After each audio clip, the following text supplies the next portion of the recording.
Welcome to Fit as a Fiddle Plus. Today we have Cheri Dotterer. Now, Cheri and I go way back. Gosh, Cheri, how many years ago have we met? 2018, Oh, you just pulled that right out of the top of your head. How did you remember that? because it was a year before my book came out. Okay. I do remember the whole book thing. I love it. And we're going to talk about your book today. Now, Cheri has battled writing challenges firsthand.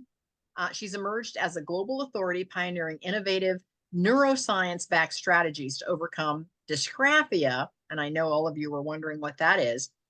She's overcome dysgraphia seamlessly within classroom settings. She is the author of Handwriting Brain-Body DisConnect. And that was the book that she was talking about.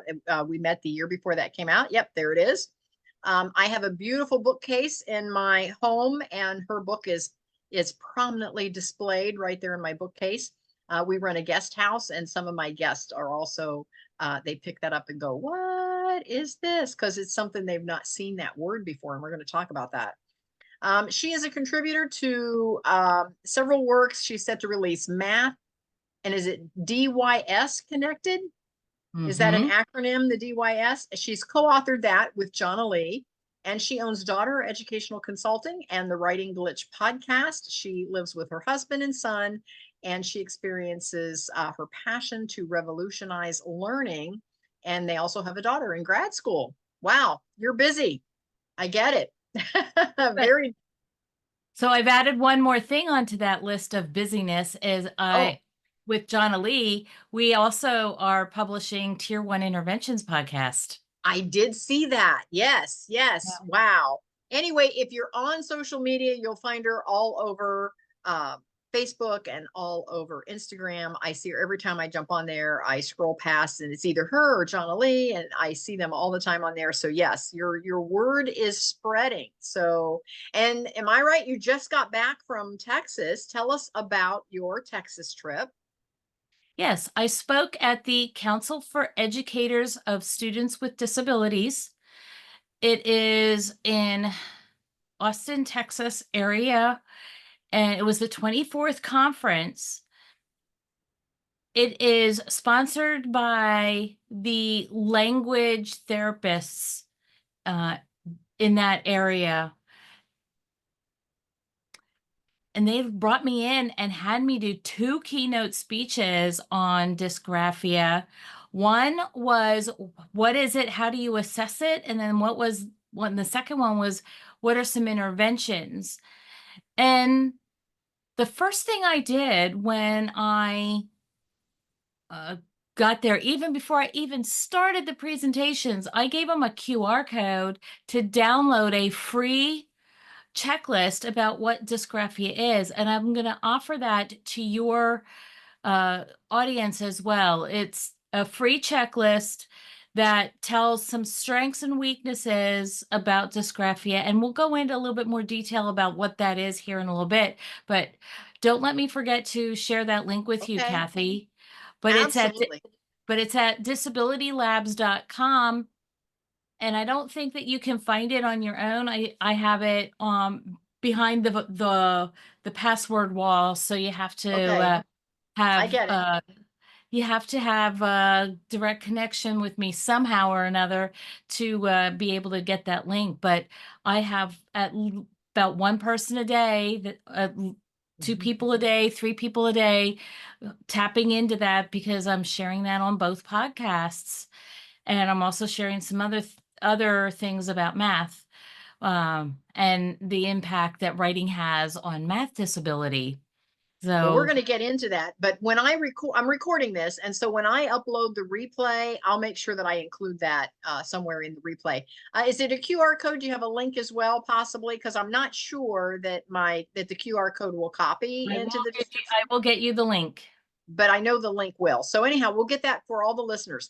Now, Cheri, the big question: what is dysgraphia? I know everybody asks you that. Yes, everybody asks me that. So we're going to go and do a little bit morphology here. So dyslexia is something that everybody has heard of. One of the Right. parts of dyslexia is breaking the words down into parts. Isn't that what we do in the medical world? We break things down into parts and we come up with the Latin foundation. So a lot of words in the English language have their foundation in either Latin or Greek.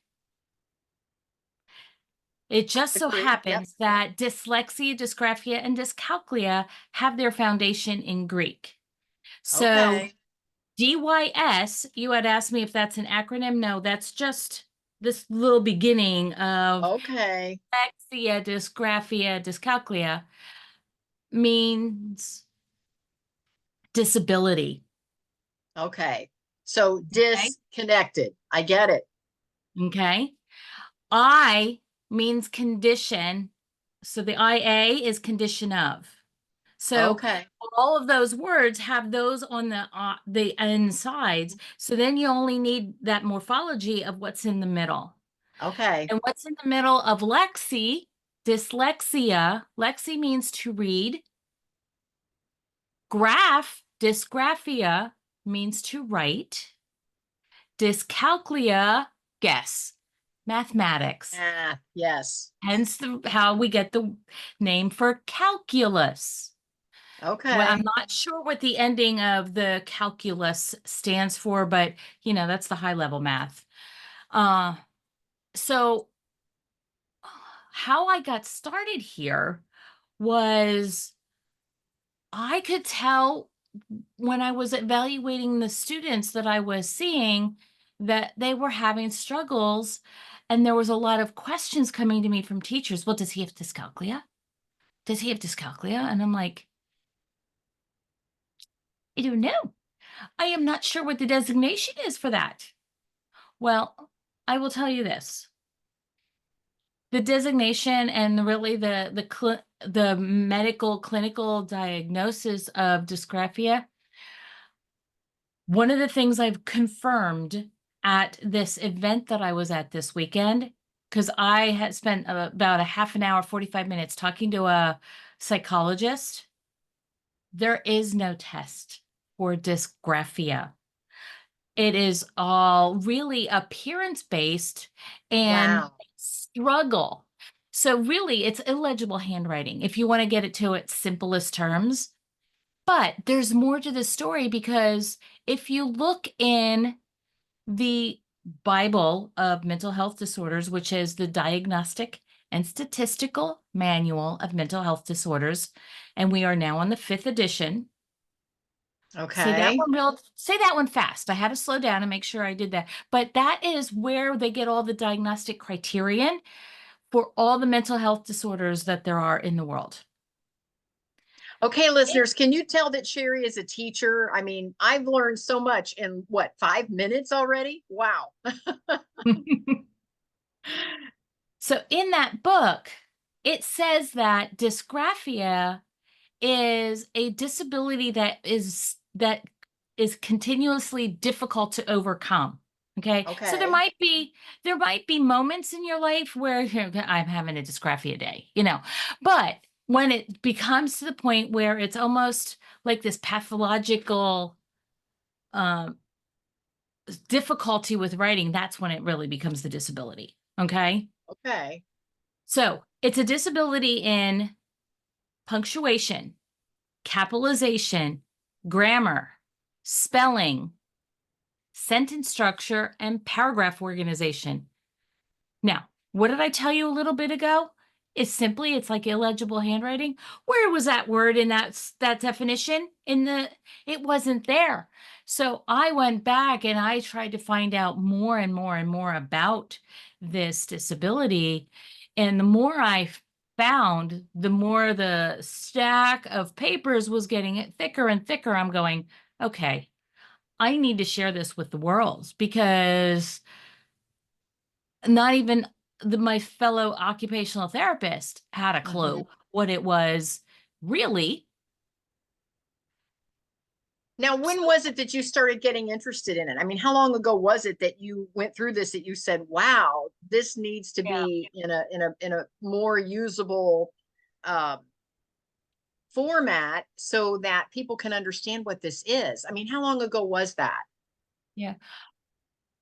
I decided I wanted to write a book. I did not know what the book was going to be on at first. Okay. I had a couple different directions that I could have gone. And sometimes I feel like I went the easy route because I wrote something that was an offshoot of what I was already doing. Okay. Okay. I have some other things and thoughts of things that I have thought about in the past and really tried to align them over time here. And sometimes things align, sometimes they don't. But that's beside the point. So I chose to write about this topic that I felt was going to be an easy put it together into a book. Okay. Because you Rather, had been researching it already. because I had been researching it already. The Okay. start of that process, when I made that decision that I wanted my name on a book, was around 2016. Now, Okay. fast forward that collection of material time to 2018, when school got over, our mutual business coach held meetings one Wednesday. I think it was a Wednesday or was it Tuesday of the month. Once a month, he would held these meetings at a church near you. Mm-hmm. He started off on Friday mornings and then he switched it to Wednesday mornings because he got this free space inside a church. They donated the space for his meetups. And I drove to a few, but they were still about an hour away from me. And I had already been planning on coming to the 2018 conference that he has in October, but I Okay. wanted to meet him ahead of time. And through the posts on Facebook, I had met you and I Mm-hmm. had already booked to be to stay at your facility, At our your guest house. Uh-huh. your guest house for the conference. And I was like, well, this is an opportunity to get to meet the people I'm going to stay with. Also, I'm going to Yes. stay at their home. And I arrived on a Tuesday night. You went, met me, and then Uh-huh. took off for Sam's Club and left me there. And I'm going, where am I going to find something to eat? And I couldn't figure out where in this little town I was even going to be able to find something to eat. For anybody who knows where Kathy lives, there isn't a McDonald's. Let's just put it that way. They're outside of the area. But I did have a car, so I could have driven, but I had already been on the road 8 hours. Oh, yeah. And if I remember right that night, it was questionable rain. So I didn't want to go too far. Long and short of it is, I got food to go and I came back and I was eating upstairs when you returned. And I came downstairs and then we had a little bit of a conversation. And then I went on my way. The next morning, I got up, went to Carrie's Meet event, up. Mm-hmm. went to where we were going to have the conference. So I had a visual of where the conference was going to be, found a place in the parking lot, and I fell asleep for an hour, then drove home. So I started driving home around 1 o'clock in the afternoon, and I got home at 10 o'clock Wednesday night. So that was Oh, like a 48-hour trip. That was my first 48-hour trip. I've done one since then. Actually, that one actually was a little bit longer, but I've done that kind of thing, and I'm starting to do those kind of trips more often. But one of the things that happened at the 2018 is I met Jonna Lee, and she and right. I have paired uh, up to learn more about can I help kids with math, and she was learning more about the cognitive sciences, and she actually knew more about some of the positive psychology, which is some of the things that I've learned. are some of the ways to help kids overcome the barriers to writing. And I see that we have another person online. Hello, Yes. Chris. How are you? Welcome, Chris. You can unmute and say hi if you'd like. I didn't want to interrupt Cheri, but yes, Chris, welcome. How you doing? Chris Dotterer here. Nice to meet you all. Yes, thank you for joining us today. We're talking with Cheri Dotterer, and she is the lesson plan whisperer. I saw that somewhere on her website, and I love that. She's talking about a topic called dysgraphia. So my next question, Cheri, is, are there different types of dysgraphia? Well, if you remember what I said, where there's not really much of testing that's for it, when I went looking, the International Dyslexia Association had 3 types. One was visual spatial, one was motor, and one was dyslexic dysgraphia. It didn't make any sense to me. So I kind of created my own based Okay. on intervention planning. So as I'm intervention planning, I am looking at what is the big driver behind what's happening with that child and that barrier. What I've discovered as I'm looking at all of the students over time here is, if there is a comorbid, which a lot of times there are, if there is a comorbid diagnosis, a lot of those kids demonstrate the illegible handwriting because they have some motor issues. Those comorbidities are typically ADHD, so Okay. attention deficit hyperactivity disorder, or ASD, autism spectrum disorder. Yes, dyslexia and dyscalculia can go with them as well. But the thing that totally surprised me is gifted kids. You wouldn't even think this. Gifted kids. 6.4% of the gifted kids have a disability in writing, and it's because of 2 different, well, theirs is because of one area, but there's 2 areas when we take and we overcome like the disabilities with the other comorbid diagnoses. There's 2 more areas that really impact these kids. And that one is images, visual spatial. They don't know how to interpret images. So for example, if I were to put up a diagonal line in front of them, there's nothing else on the paper, just on the board, a diagonal line. And I ask the kids, tell me about what you see in front of you. They don't know how to describe a diagonal line. They don't understand what that visual is. They don't understand parentheses. Whether it's in math or in literacy, they don't understand what these are for. So they don't understand a lot of visuals. There's a lot of mix up with letters like B, D, P, and Q to write them. So we do little activities to help them. And I fall back then on motor activities to help them. And we do an activity with our arms and our feet for BDPQ. I will put up on the board BDPQ.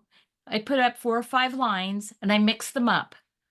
So if the first line is BDPQ, they're going to put up their left hand for B, because if you write it, you're going to start on the left and then you make Okay. the circle. So B.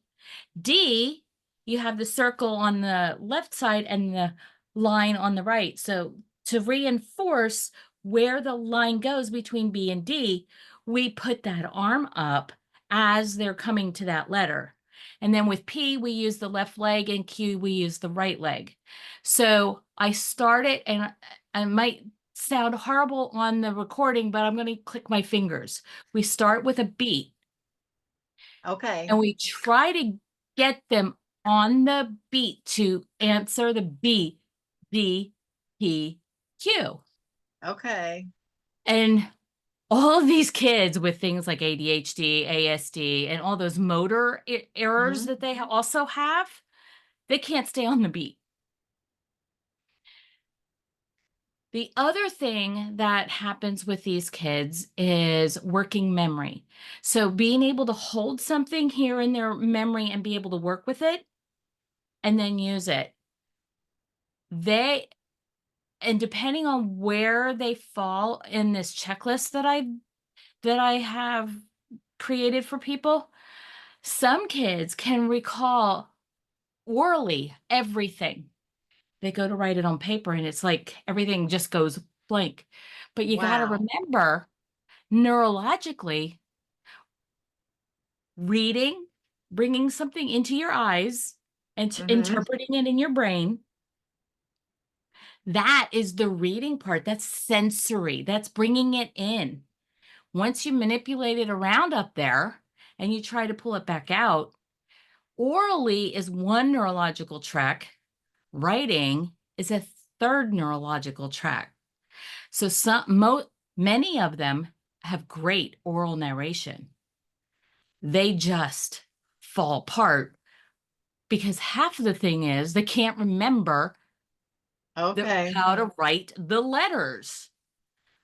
And they have difficulty with spelling. They can't remember how to put letters together to make words properly. One thing that one of my students and my adult students, my OT students, did with a kiddo that was struggling with spelling was she made a multiple choice test and she gave her four different variations on the word, like say receive, because you got the I before E Mhm. except after C.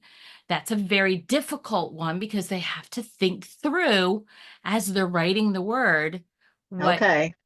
it is. And she got 100% if she didn't have to think about how to write it. If she could see it, she could write it. So there are some kids whose visual spatial is very well intact. They don't have that working memory to put it down on paper. We have these other kids who have the motor issues, they go crazy. So what I kept finding was there are different activities, different interventions for a visual spatial kid, a motor kid, a memory kid, but I was determined to be able to help those kids with spelling, sentence structure, and paragraph organization as well. So that I have 3 additional intervention areas. Those areas really translate more to the dyslexia therapist, the speech therapist, the reading specialist. But if I have a student, I will bring those interventions in to my sessions at times, depending on the situation. Cheri, I've watched you put this whole business together, and it's just amazing on how it has grown into what it is today. And with all of your knowledge and background, my guess is that you're getting even more and more and more traction from teachers and parents because there's no one else out there with this information. No, I actually have a client from Bahrain. He said, I've been looking around the world trying to find somebody to help me with this. Mhm. Around the Now, world. can you, let's say that I have a child that's struggling. Can you evaluate my child or my student who may have dysgraphia? Up until the end of June, I could. Why? Why up until the end of June? Because as of July 1st, I am retired as a direct therapist. And the Okay. reason I had to retire is my shoulders just can't take working with the kids anymore. There are things that we do that entail hands-on with the kids, and the pain from the rotator cuffs was just getting to be overwhelming. And so I ended up getting myself some physical therapy, and that for an occupational therapist is a big deal Yes. because we Yes. don't I really imagine like, it is. I tried, but one of the things I needed was some of the manipulating that she's able to do on my back that I was unable to do myself. And she says teaching me some things. Well, I really appreciate everything that you're doing and how you're doing it. I love that. If I were the parent or a teacher that had not really explored your topic at all, what are some of the symptoms that I might be noticing that would give me a little pause to say, I need to figure out what's going on with this child? Putting it down on paper, what does it look like? Can you read it? If you can't read it, I would find an occupational therapist to screen first. There is a free screening that you can download as a homeschool parent or an occupational therapist Okay. or a classroom teacher from learningwithouttears.com. So LWTEARS. But Learning Without Tears is the name of the company. They have a handwriting screener.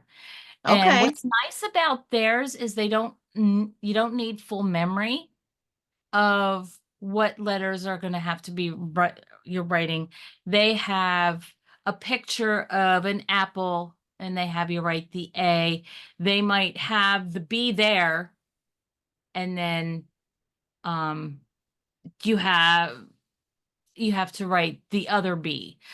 So they're looking at those letters, and we're looking at legibility.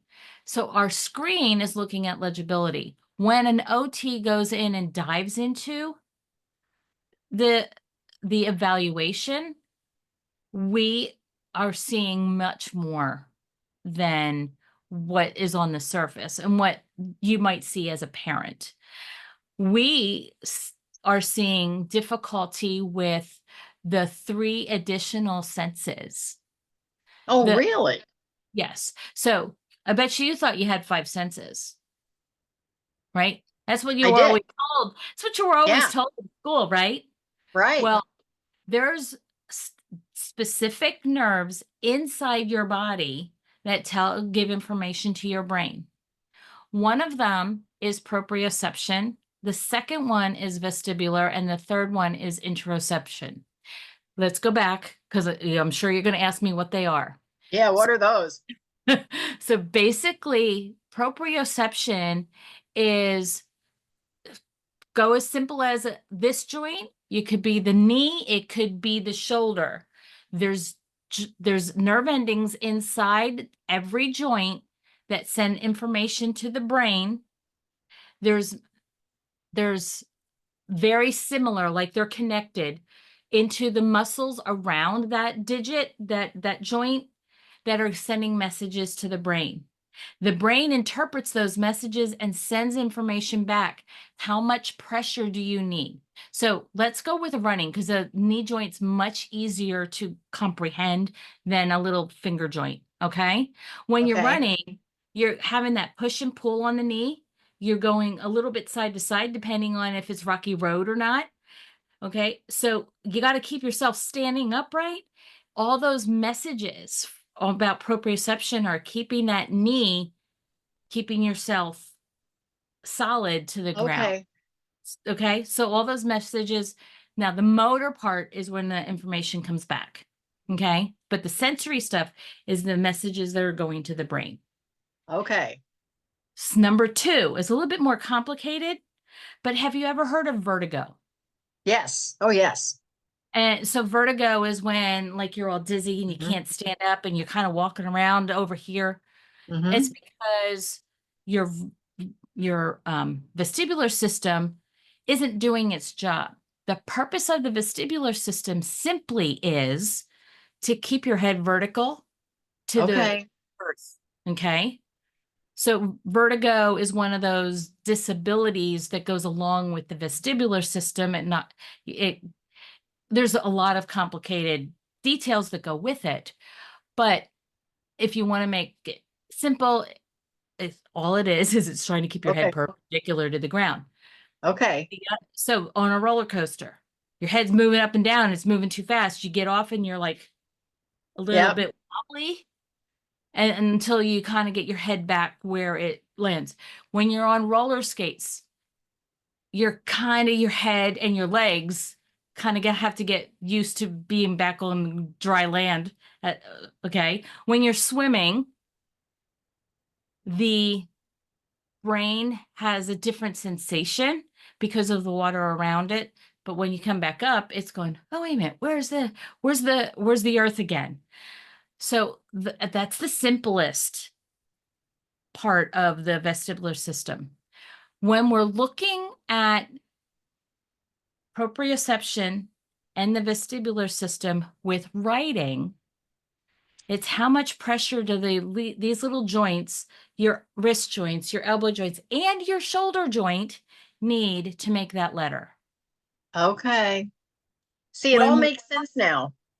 When you're copying off the board, you have to look up, you have to look down. Look up, look down. What's happening to your head? It's not perpendicular to the ground, but you have an adjustment and your body needs to know how far to move back and forth. Okay. Kids with writing challenges, their sensation of the vestibular system, their eyes get confused because part of the vestibular system is your ears and your eyes work together to keep your neck together. They lose track too easily. They can't find their place on the board because their head's kind of bobbling around. It may not look it, but that's what's happening inside. When they go to Okay. look down, their head's kind of bobbling around and they can't find their place when they're looking down. And so they have delays in writing. They write really slow because they can't add memory issues to that. And it's like K, Okay. A, and they have to do like your name one letter at a time. They can't look at it, group it together and say, oh, that's Kathy. Okay. Now I mentioned a third one. Mm-hmm. Perception. It is just before supper here in the East Coast when we're recording this. Mm-hmm. Can you feel that stomach of yours starting to growl a little bit? Oh, yeah.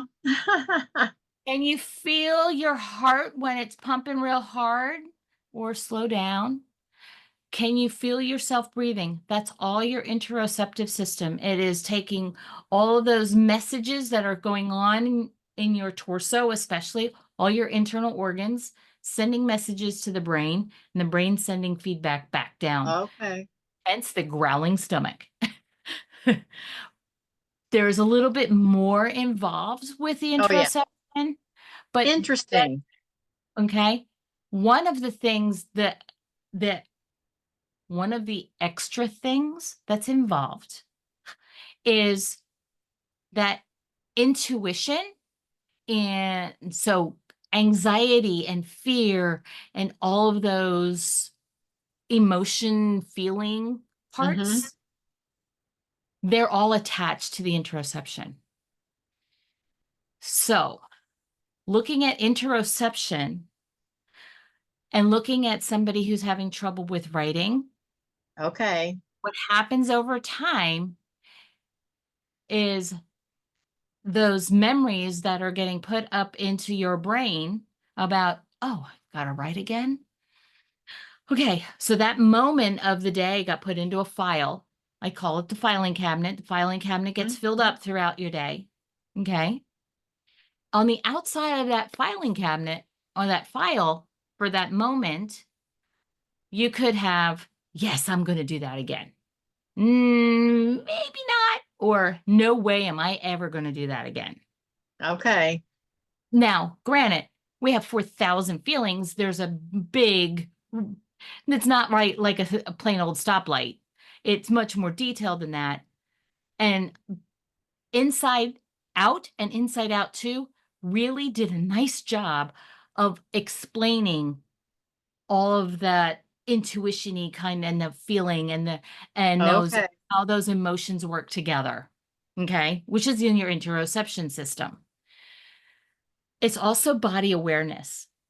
Kids that don't know where their joints are have difficult time understanding where their body is. So they're bumping into walls, they're bumping into their neighbor, they can't hold the pencil. Let me see if I can, the pencil's like going like this all the time, and they can't hold it still. Okay.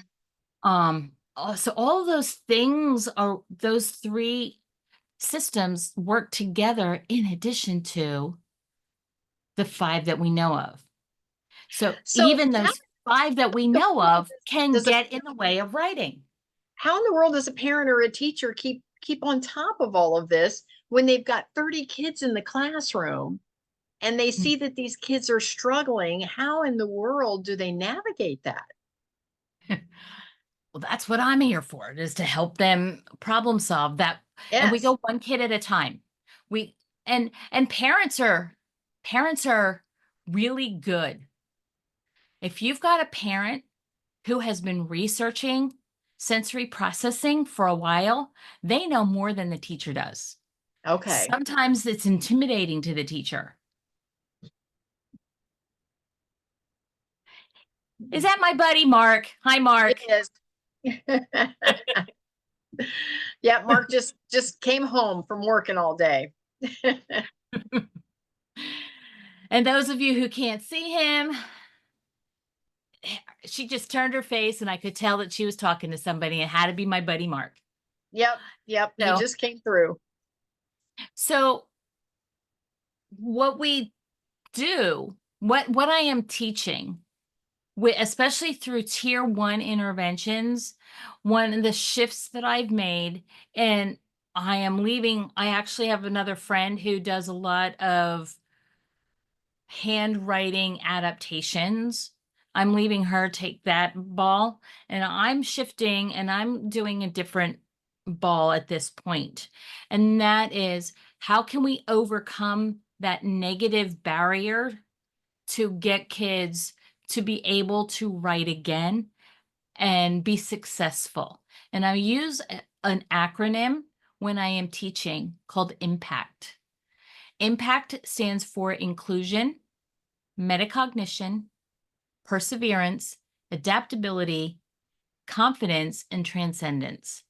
And what we're looking at is that positive psychology, bringing it in, and how are those words and positive psychology, how can we restructure our lesson planning so that we are accommodating those kids but not letting them realize it?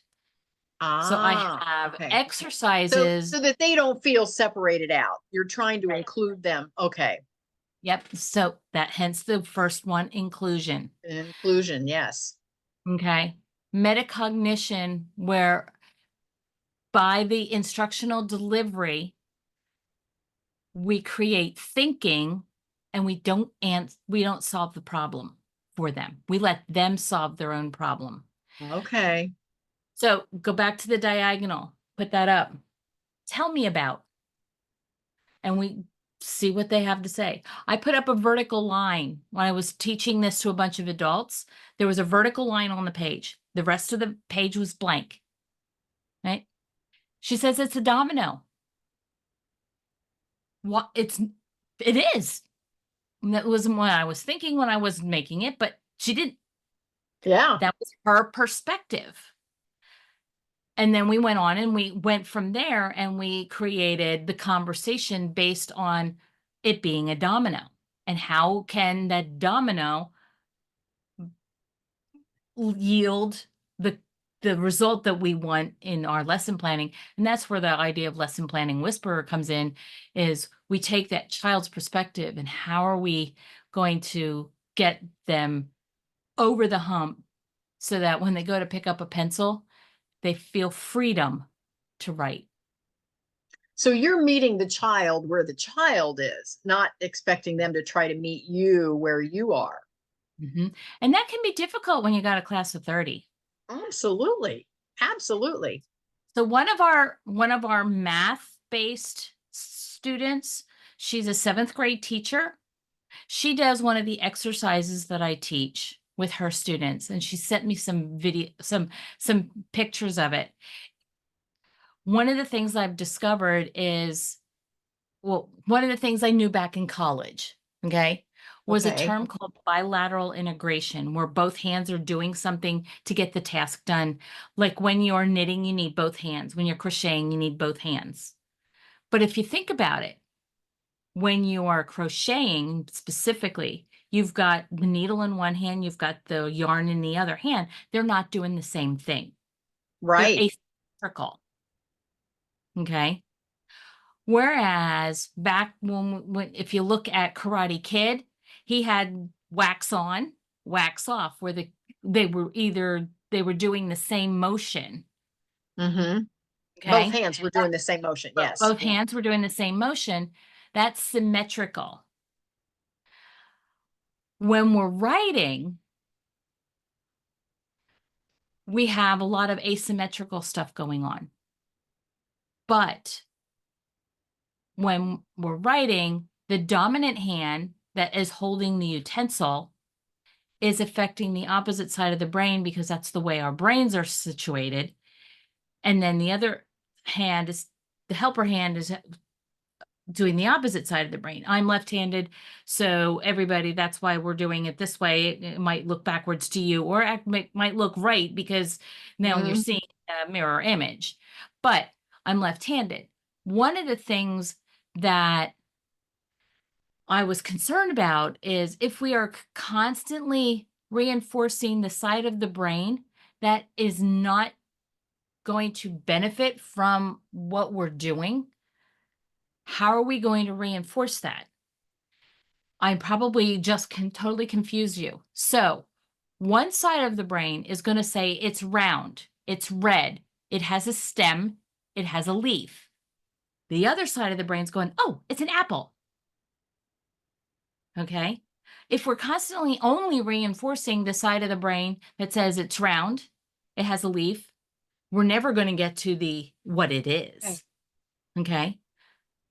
I had this aha moment several years ago after I wrote Handwriting Brain-Body DisConnect that we Okay. need to reinforce with both sides of the body at the same time doing the same thing, symmetrical.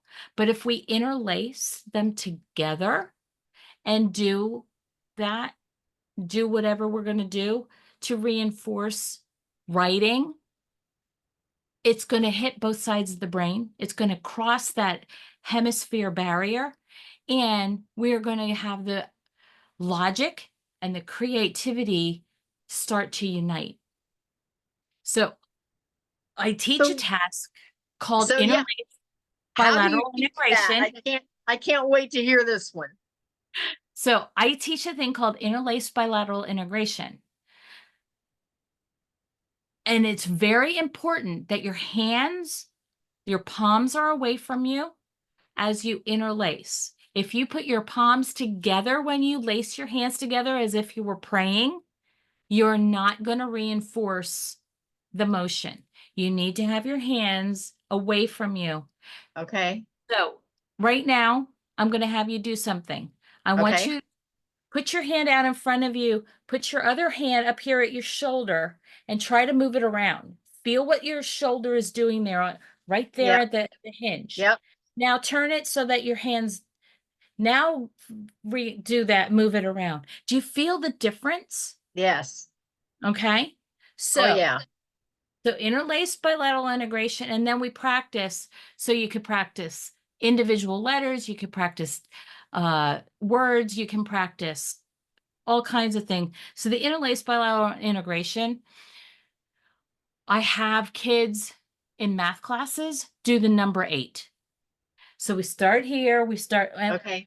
and we're standing up and we're doing Okay. full arm movements rather than here Okay. over the The webcam. camera. Yeah. Mhm. Yeah. So we're making the number 8 with our full Okay. body. The hilarious movements that these kids make, trying to make a number 8 in the air with their hands like this, it's hysterical.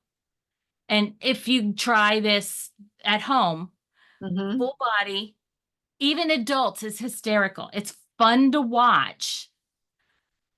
The reason that it's difficult, especially with the number 8, is you are forced to cross midline twice. You're Ah, forcing your body to go from your left brain to your right brain to your left brain as you're making the number 8, especially if your arms are interlaced together. So you have the arch, you have the okay. cross, you have the lower semicircle, and then you come back up again. And kids with disabilities in ADHD, ASD, dyslexia, dysgraphia, dyscalculia, and a lot of the learning disabilities that are out there, they struggle because kids that have these disabilities, oftentimes they're like their body is cut in half. Like if it's over here, it's over here. If it's over here, it's over here. There's Okay. no blending the body. And one of the things we need to teach them is how to blend their body. Interesting. This has been so interesting, Cheri. And you know what? I've known you for how many years now, and I have never heard this presentation in this depth. I am just so thrilled that you're on today because this was such a learning curve for me, and I love it. Well, Wow. thank you. Wow, wow, wow. I hope it's a learning curve for your community as well. I noticed Absolutely. that the person that was on may have thought we were talking about something else. He stayed on for a while, but it is definitely something that will strike that parent who has the kid who's struggling. It's not going to strike the parent or the person who's really looking for a medical thing, because it is a specific learning disability, and 33% of the population do struggle with a specific learning disability. It's just 6.4% of those kids are gifted, which blows people's minds. Well, and then how many adults had never ever had a diagnosis, and maybe they're going, oh my gosh, this is me. I see me in this conversation. Could be. Yep. Yep. Yeah, absolutely. Now, what I've done is I create professional development that is certified through the Department of Education, and I certify teachers to become dysgraphia specialists. With the stuff I'm doing with John Lee, we are focusing on some math activities that are meeting the standards. How I have contributed to that relationship is I will go in and I will create adaptations for whatever she's done. One of the things that she does, you know how kids need to look at their multiplication tables or Mhm. look at counting and stuff like that, and they have a 100s chart. So you start at 1 and you go to 10, and then you go back to 11 and you go over to 20. She goes to 120 instead of stopping at 100, because kids think that the world stops at 100 when they're in elementary school because of that 100 chart. Right. What I've done, because of some of the tasks that she's done, is I've made the width between the lines, between the numbers, bigger, because some kid, if they're going to have trouble with writing, they're probably also having trouble with cutting. Okay. One of the things about cutting is if you make it wider, they have more success. So I made it wider. So we actually have 3 different dimensions of width to cut these number lines with becomes a number line, these numbers out. And she takes, and she's looking at everything visually. She teaches the kids to look at the piece of paper visually and tell her what she sees. One of the activities that she does is she says, okay, I want you to circle the number 8. Now, I want you to go through your 120 chart, and I want you to circle all the multiples, basically all the multiples of 8. She Mhm. doesn't really say it like that. How many kids that don't understand the number system go 8, 18, 28, 38, etc.? They'll go right Mhm. down the page. But when they go to look at it, they go, oh, that's what we do with 10s. Wait a minute, what did I do wrong? So the visual Okay. aspect helps them understand the difference. And then she does a thing called whisper counting, which is brilliant for these kids. and she has 8 circles or 8 objects that she has in front of them, and it's 2, 3, 4, 5, 6, 7, 8. Hopefully Mhm. you heard me whispering 1 through Mhm. 7 on that. But she does that, and then she'll go 11, 12, 13, 14, 15, 16. Mhm. And she likes 8 because it's one of the hardest numbers to remember. Okay. So she actually starts with the hardest one. And what she has found is the kids with the specific learning disabilities and the gifted kids are now on the same playing field. We don't have Johnny, who's always answering the questions, Okay. Susie, who's always sitting back and not answering anything in that same role. Now, Susie's answering many more questions than Johnny is sometimes, Okay. because all of a sudden, these visuals level the playing field for kids. And that's why visual spatial is so essential to helping kids overcome writing disabilities. Cheri, this is fascinating.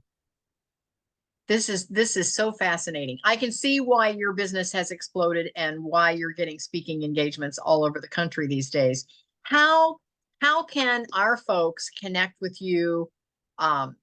First of all, how do they just connect with you if they want to? But how can they find you on social media? Because your stuff on social media is amazing. And then how can they get in touch with you if they want to?